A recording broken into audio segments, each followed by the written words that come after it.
کچھ کہانیاں ایسی ہوتی ہیں جو کبھی سنانی نہیں چاہیے۔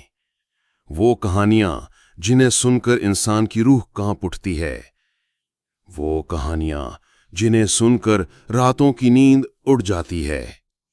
لیکن آج میں آپ کو ایک ایسی ہی کہانی سنانے جا رہا ہوں، فیضان کی کہانی۔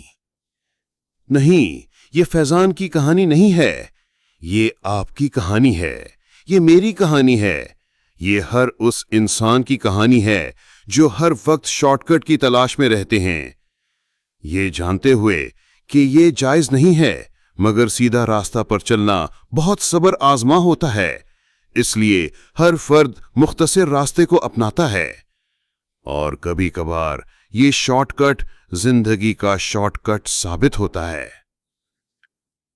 فیضان کے والد مرنے سے پہلے اسے صرف ایک نصیحت کر گئے تھے، بیٹا، تہہ خانے میں کبھی مت جانا، وہاں جو کچھ ہے وہ تمہارے لیے نہیں ہے۔ فیضان نے وعدہ کیا، لیکن وعدے اکثر ٹوٹ جاتے ہیں، خاص طور پر جب انسان پر غم کے بادل چھائے ہوئے ہوں اور اس کا دکھ بانٹنے والا بھی کوئی نہ ہو۔ باپ کی موت کے چند ماہ بعد فیضان نے پہلی بار تہہ خانے کا دروازہ کھولا۔ اندھیرا، بوسیدہ فرنیچر، جالے، ٹوٹے برتن، اور ان سب کے درمیان ایک ڈائری رکھی تھی۔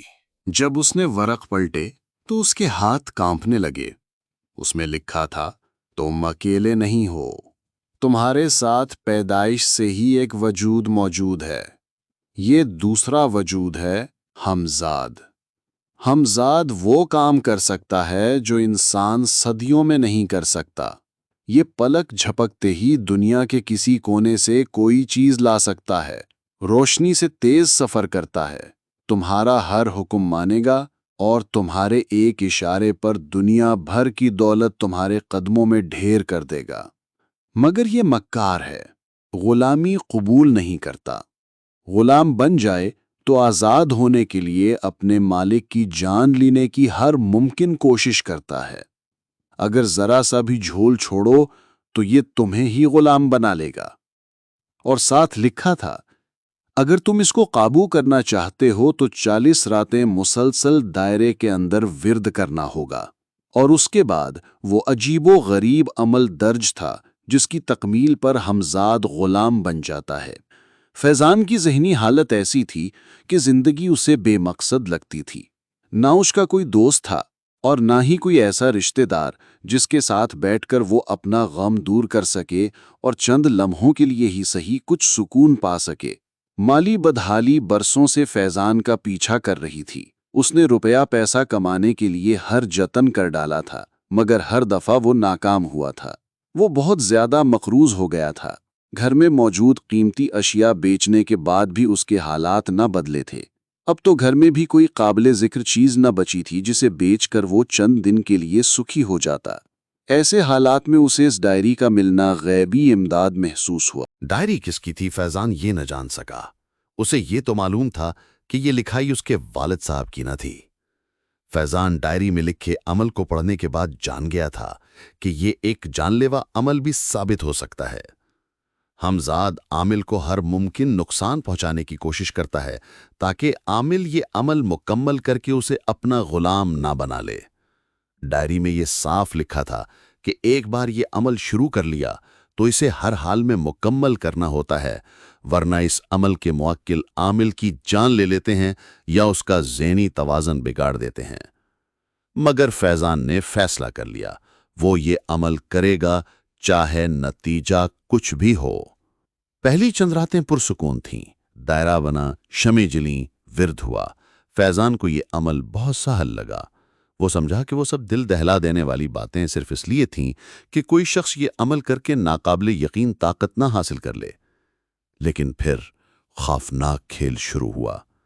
10ویں رات فیضان نے اپنے والد کا چہرہ دیکھا۔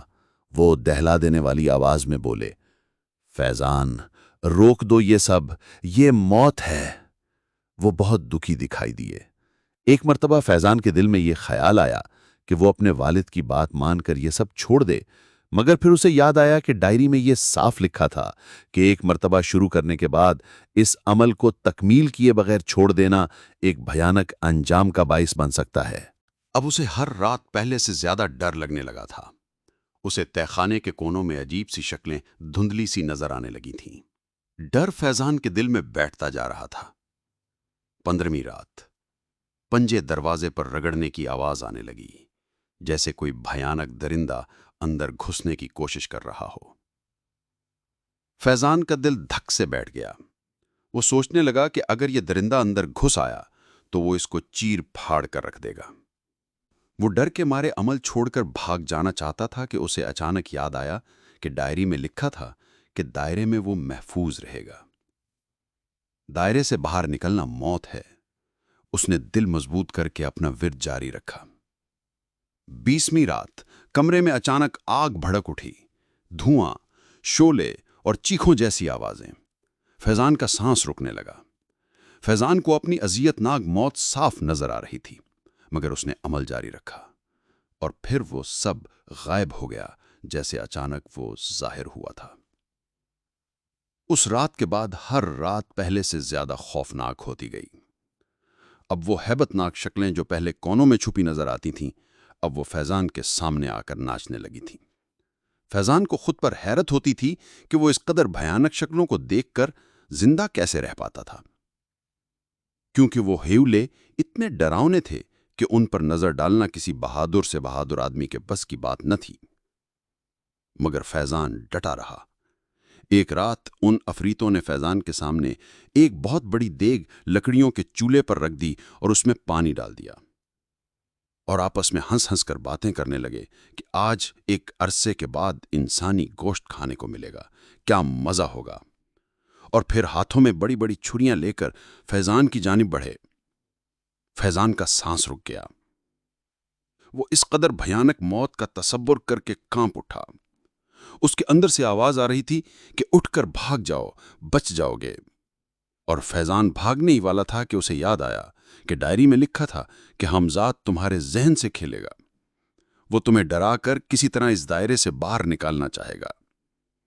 ایک قدم تم نے دائرے سے باہر رکھا تو تم اس کا شکار بن جاؤ گے۔ فیضان نے اپنے آپ کو یقین دلایا کہ یہ سب نظر کا دھوکہ ہے۔ وہ بار بار یہی بات دہراتا رہا، اور وہ سب خونخوار نظروں سے اسے گھورتے ہوئے ایک ایک کر کے غائب ہو گئے۔ 25ویں رات پانی بھرایا۔ وہ ڈوبنے ہی والا تھا، لیکن یہ بھی وہم نکلا۔ 30ویں رات ایک دیو کامت پولیس والا آیا۔ فیضان، میرے ساتھ چلنا ہوگا۔ فیضان اپنا ورد چھوڑ کر اس سے پوچھنا چاہتا تھا کہ اس کا کیا جرم ہے جو یہ پولیس والا اسے گرفتار کرنے رات کے اس پہر اس کے تہخانے تک پہنچایا ہے۔ پھر اس کے دل میں یہ خیال ابھرا کہ کہیں یہ بھی نظر کا دھوکہ ہی نہ ہو۔ فیضان اپنی جگہ سے نہ ہلا اور نہ ہی اس نے اپنا ورد بند کیا۔ پولیس والا اسے بہت دھمکیاں دیتا رہا، مگر فیضان ٹس سے مس نہ ہوا۔ ایک مرتبہ فیضان نے نظریں اٹھائیں تو وہ پولیس والا درندے میں بدل چکا تھا، اور پھر کچھ دیر بعد وہ بھی غائب ہو گیا۔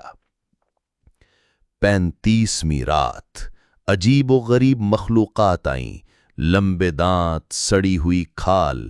وہ دائرے کو نوچنے لگے، مگر نوٹ بک میں لکھا تھا یہ سب وہم ہے، جب تک دائرے کے اندر رہو گے کچھ نقصان نہیں ہوگا۔ فیضان نے برداشت کیا اور عمل جاری رکھا، گو کہ اب اس کی برداشت جواب دے چکی تھی، حوصلہ ٹوٹنے کو تھا۔ اور پھر آئی 40ویں رات۔ تہخانے کی فضا ساکت ہو گئی۔ آج کوئی ڈراؤنی شکل نظر نہ آئی، نہ سیلاب آیا، نہ آگ لگی۔ اور پھر ایک سایہ نمودار ہوا، فیضان کا حمزاد۔ وہ بالکل فیضان جیسا تھا، مگر آنکھوں میں سرخ چمک اور مسکراہٹ بہت بڑی، بہت خوفناک۔ مبارک ہو فیضان، حمزاد نے سرگوشی کی۔ اب میں تمہارے حکم کا غلام ہوں،